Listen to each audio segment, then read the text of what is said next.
Assalamualaikum warahmatullahi wabarakatuh. Alhamdulillah wassalatu wassalamu ala rasulillah amma ba'du.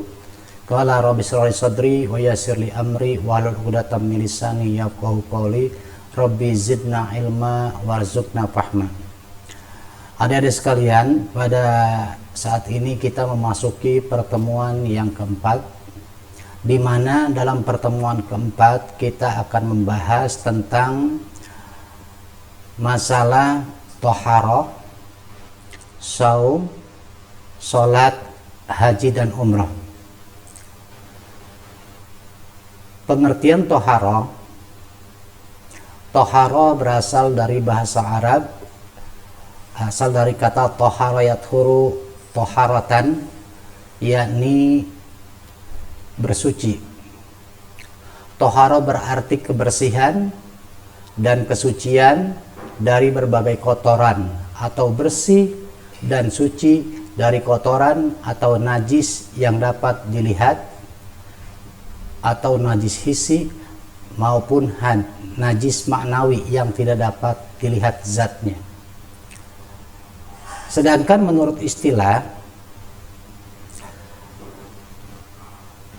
toharoh adalah menghilangkan hadas, menghilangkan najis, atau melakukan sesuatu yang semakna dan memiliki bentuk serupa dengan kedua kegiatan tersebut. Dasar-dasar hukum toharoh. Dasar hukum toharoh yaitu di dalam Al-Quran dikatakan innallaha yuhibbut tawwabina wa yuhibbul mutatahhirin. Surat Al-Baqarah ayat 222. Sesungguhnya Allah menyukai orang-orang yang bertaubat dan orang-orang yang menyucikan diri.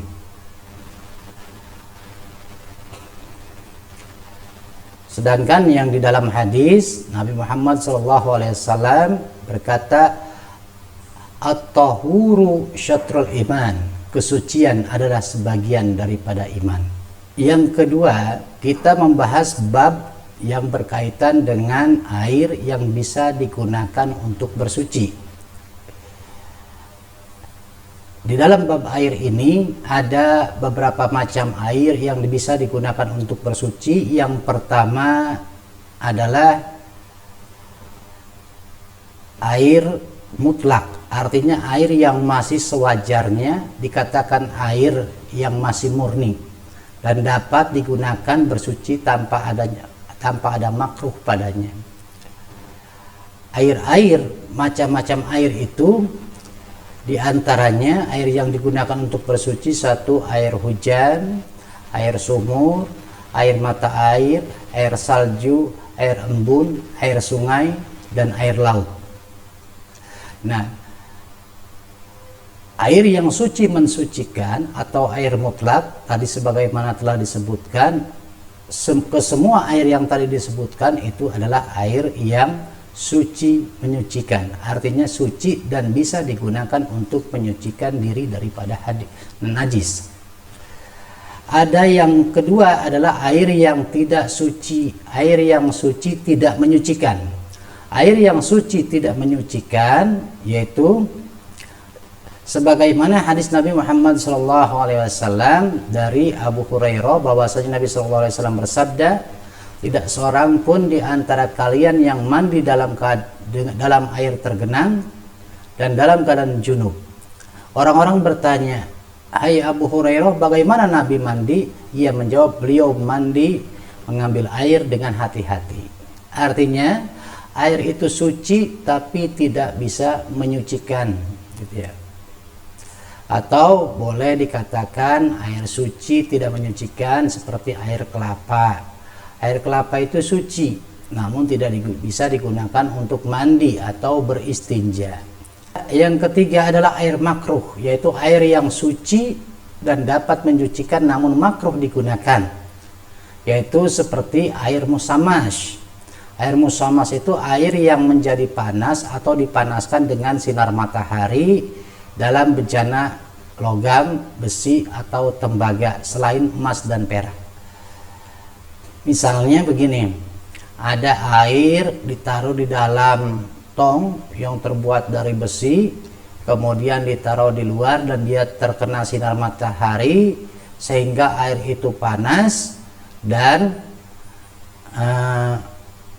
air yang semacam itu tidak boleh digunakan untuk bersuci walaupun lebih dari 2 kula, karena panasnya itu bukan karena hal lain tapi karena sinar matahari, dan itu sangat membahayakan, bisa mewariskan penyakit sopak dan baros, ya penyakit belang gitulah, dan penyakit kusta gitu ya. Kecuali logam itu emas dan perak, misalnya kita punya emas lalu ada air di dalam kita wajan berwadah atau wadah dari yang terbuat dari emas dan perak, kita isi air lalu terkena sinar matahari dan air itu panas, dan itu tidak menjadi makruh. Yang keempat adalah air mutanajis, air yang mengandung najis atau air yang terkena najis. Nah, jumlahnya kurang dari 2 kula. Nah, air yang semacam ini tidak bisa digunakan untuk bersuci. Kita perhatikan selanjutnya pengertian tentang najis. Najis adalah secara bahasa sesuatu yang mengotori, menjijikan. Sedangkan menurut istilah syara, najis adalah sesuatu yang kotor dan dapat menghalangi keabsahan sholat selama tidak ada sesuatu yang meringankan. Najis terbagi menjadi beberapa bagian. Ya. Ada najis ini, ada yang dalam berbentuk padat dan ada yang bentuk cair. Hal-hal yang dikatakan najis menurut syara seperti bangkai binatang yang hidup di darat kecuali belalang dan ikan, sedangkan binatang-binatang yang hidup di laut hukumnya suci ya. Misalnya ada kambing atau ayam mati tidak karena disembelih atau tertabrak motor, maka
penyakit kita, misalnya seperti dari bisul dan lain sebagainya.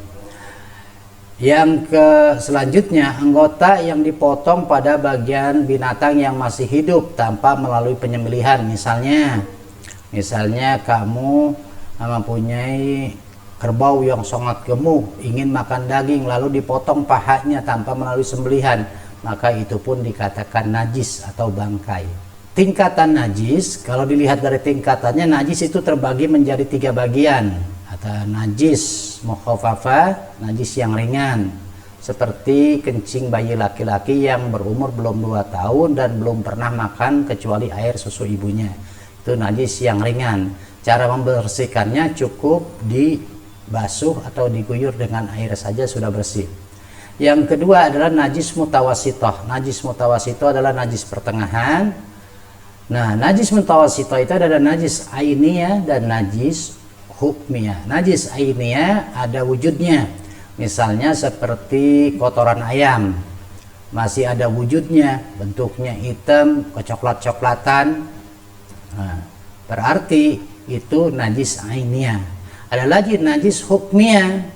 Ada bekas kencing, terus kering dan tidak terlihat jenisnya, cuma kita yakin di situ ada bekas kencingnya gitu ya, kita yakin walaupun situ sudah kering, maka itu disebut najis hukmiyah. Nah, kedua najis ini, najis ainiyah maupun najis hukmiyah, cara membersihkannya harus dihilangkan kotorannya dan harus dibasuh atau disiram dengan air kemudian dibersihkan.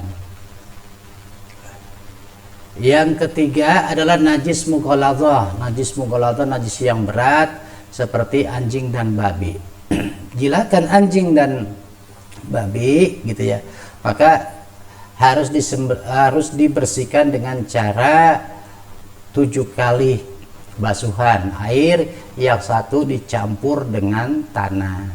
Misalnya pada saat kita dijilat oleh anjing, lalu kita ambil tanah yang suci, kemudian kita campurkan air, atau kalau yang paling enak lumpur sawah, kita bersihkan, lalu setelah itu kita basuh sampai 7 kali basuhan, atau 7 kali basuhan itu baru dikatakan bersih. Bagaimana adik-adik sekalian bisa dipahami tentang berkaitan dengan najis? Selanjutnya kita mempelajari tentang pengertian sholat dan tata caranya. Menurut bahasa, sholat itu berdoa, sedangkan menurut istilah, sholat adalah suatu perbuatan serta perkataan yang dimulai dengan takbir dan diakhiri dengan salam sesuai dengan persyaratan yang ada ditentukan dalam ilmu fikih. Syarat-syarat sholat diantaranya ya, harus suci dari 2 hadas. Syaratnya tuh. Yang kedua, harus suci dari 2 hadas. Syaratnya tuh. Yang kedua, suci dari najis yang berada pada pakaian, tubuh, dan tempat sholat. Yang ketiga, menutupi aurat. Aurat laki-laki itu baina surati wa rukbah, antara pusar dan lutut. Sedangkan aurat perempuan adalah seluruh anggota badan kecuali muka dan telapak tangan. Yang kelima adalah menghadap kiblat. Yang keenam, mengerti tentang keperluan sholat. Yang ketujuh, tidak meyakini salah satu fardu dari beberapa fardu sholat sebagai suatu sunnah. Yang kedelapan adalah menjauhi hal-hal yang membatalkan sholat. Nah, rukun-rukun sholat itu ada 13. Kalau di dalam kitab Safinah ada 17 gitu ya. Tapi ini saya ambil yang 13 saja, namun tidak terjadi perbedaan ikhtilaf yang jauh dengan kitab fikih seperti kitab Safinah maupun kitab Takrib. Nah, rukun-rukun sholat itu pertama niat, yang kedua takbiratul ihram, berdiri pada saat mengerjakan sholat fardu dan membaca Fatihah. Yang kelima ruku, yang keenam sujud 2 kali setiap rakaat. Ya. Nah, anggota-anggota sujud ini saya jelaskan dulu. Anggota-anggota sujud itu kening atau hidung, ya, kening atau hidung, atau yang ada di muka. Kedua telapak tangan, kedua lutut, dan kedua telapak kaki gitu ya.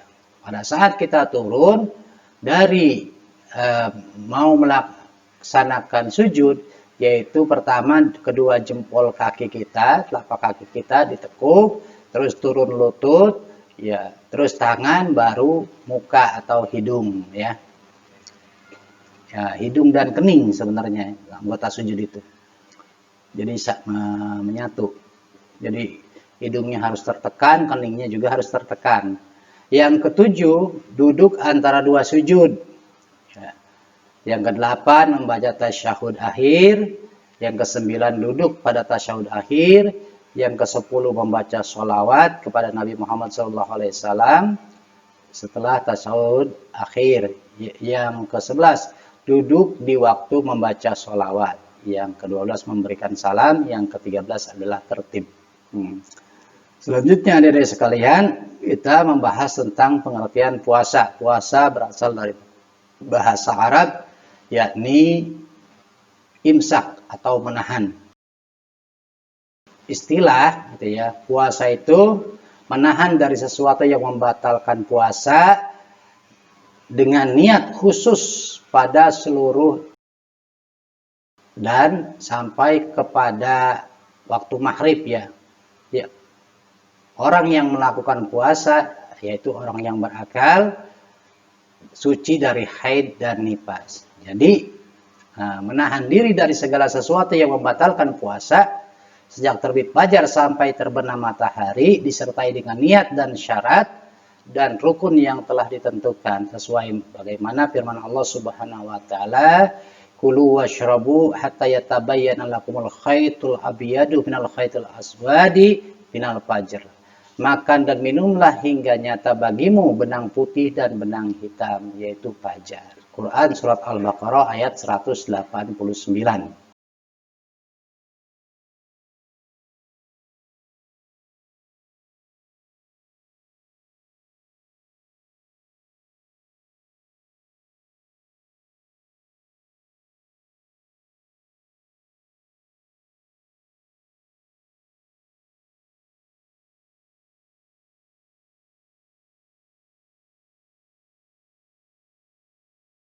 Dalam hadis Nabi Muhammad SAW dijelaskan dalil tentang puasa, bunyal Islam ala khamsin, syahadatu alla ilaha illallah wa anna muhammadar rasulullah, wa iqamus shalah wa ita'uz zakah wa hajjul baiti wa siyamu ramadan. Islam itu didirikan atas 5 perkara. 1, bersaksi bahwa tiada Tuhan selain Allah dan bahwa Nabi Muhammad itu adalah utusan Allah. Yang kedua, mendirikan sholat. Yang ketiga, menunaikan zakat. Yang keempat, pergi haji. Yang kelima, mengerjakan puasa Ramadan. Hadis riwayat Bukhari dan Muslim juga diriwayatkan dalam Musnad Hanbal. Macam-macam puasa fardu. Puasa fardu itu diantara 1, puasa Ramadan. Ya. Yang kedua, puasa nazar.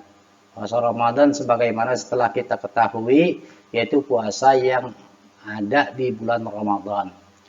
Yang kalau puasa nazar itu puasa karena diniatkan. Misalnya saya apabila kebeli ini maka saya akan berpuasa 3 hari. Nah itu wajib hukumnya mengerjakan itu apabila nazarnya itu telah dikabulkan.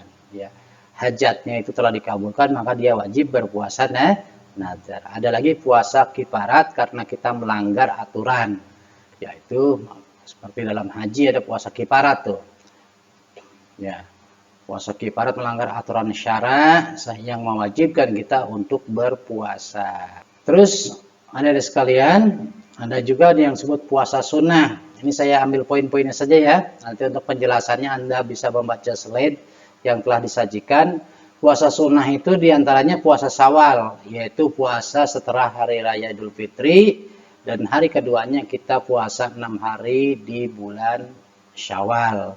Bisa boleh berturut-turut cara mengerjakannya, hari kedua, hari ketiga, sampai hari ke-8. Gitu ya. Atau hari ke-7, 6 hari pokoknya. Ya. Terus Boleh juga dicicil, misalnya di hari pertama kita puasa, besoknya tidak, selanjutnya kita berpuasa lagi, atau pokoknya selama bulan Syawal kita puasa 6 hari, boleh berturut-turut, boleh diselang-selang gitu ya. Yang kedua, puasa sunnah adalah puasa Arafah, yaitu puasa pada tanggal 9 Zulhijjah gitu ya. Sebenarnya selain puasa Arafah juga ada puasa Tarwiyah, puasa hari raya Idul Adha di tanggal 8, nah, di Tarwiyah. Setelah itu Tarwiyah baru hari Zulhijjah. Ada sekalian, selanjutnya puasa sunnah Asyura yaitu pada tanggal 10 Muharram. Nah, puasa 10 Muharram ini sunnah ya. Terus kalau Nabi dalam sebuah hadisnya, kalau misalnya bertemu dengan bulan Muharram, Nabi akan puasa tahun depan itu dengan di hari ke-9 dan hari ke-10. Jadi agar membedakan dengan orang Yahudi, maksudnya Nabi. Karena orang Yahudi juga puasa pada tanggal 10 Muharram karena Nabi Musa dibebaskan dari kejaran tentara Firaun pada bulan tanggal 10 Muharram. Yang selanjutnya puasa di bulan Sya'ban, ya, puasa di awal Sya'ban, ya, atau pertengahan Sya'ban. Yang selanjutnya puasa di bulan-bulan Asyharul Haram, ya, atau bulan-bulan yang diharamkan oleh Allah Subhanahu wa taala. Bulan yang diharamkan itu misalnya yaitu bulan Ramadan, bulan Zulqa'dah, Zulhijjah, dan bulan Muharram, ya. Itu termasuk bulan-bulan yang diharamkan. Selain itu juga ada puasa Senin Kemis, sunnah Rasul, ya. Ada puasa 3 hari setiap pertengahan bulan Hijriah, tanggal 13, 14, 15. Dan masih puasa Nabi Daud, sehari berpuasa, sehari tidak. Itu diantaranya yang berkaitan dengan masalah hal-hal puasa, baik puasa wajib maupun puasa sunnah. Adik-adik sekalian, para mahasiswa, selanjutnya kita membahas tentang haji dan umrah. Pengertian haji, ya, secara bahasa itu al-qasdu, yakni menyengaja. Sedangkan arti haji dilihat dari segi istilah atau terminologi, bersengaja mendatangi Baitullah Ka'bah untuk melakukan beberapa amal ibadah dengan cara yang tertentu dan dilaksanakan pada waktu tertentu pula menurut syarat-syarat yang telah ditentukan. Ya. Mengunjungi Mekah untuk mengerjakan tawaf, sa'i, wukuf di Arafah, dan serangkaian ibadah lainnya dalam rangka memenuhi perintah Allah dan karena mengharapkan ridhonya Allah. Haji merupakan salah satu rukun Islam yang 5 dan merupakan kewajiban bagi orang yang mampu. Menurut jumhur ulama, lebih condong kepada pendirian ibadah haji yang telah diwajibkan sejak tahun ke-6 Hijriah.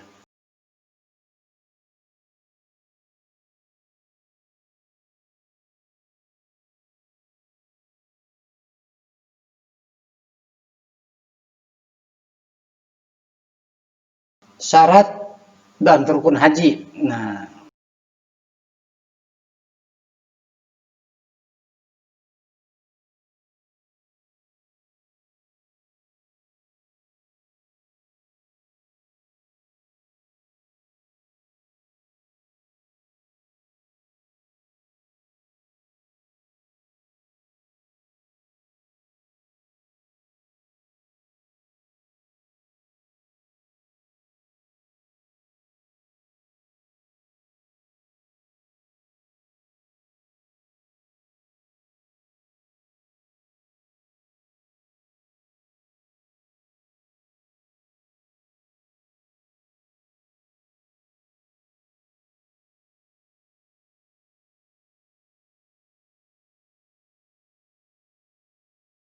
sedangkan menurut golongan Hanafiyah, ulama Hanafiyah itu rukun haji hanya ada 2, wukuf di Arafah dan tawaf. Rukun umrah itu ihram, niat untuk umroh, tawaf keliling Ka'bah, sa'i antara Safa dan Marwah, selanjutnya tahallul atau mencukur rambut. Nah, itulah adik-adik sekalian materi yang ada di slide ini, ya supaya Anda lebih memahami dengan jelas. Sebaiknya setelah membaca slide yang disajikan ini, selanjutnya Anda membaca kitab-kitab fikih, yaitu kitab-kitab fikih Safinah yang kecil-kecil saja, kitab Fathul Qorib atau kitab Takrib, agar supaya pemahaman kita itu lebih luas lagi dalam pembelajaran ilmu fikih, sehingga kita bisa memahami dan mengamalkannya dalam kehidupan sehari-hari. Jadi ibadah kita sesuai dengan ilmu fikih yang telah diajarkan oleh Allah, oleh Rasulnya, yang dijelaskan oleh para ulama-ulama ahli fikih. Itu saja yang dapat saya sampaikan. Terima kasih atas segala perhatian. Wallahul muwaffiq ila aqwamit thoriq. Wassalamualaikum warahmatullahi wabarakatuh.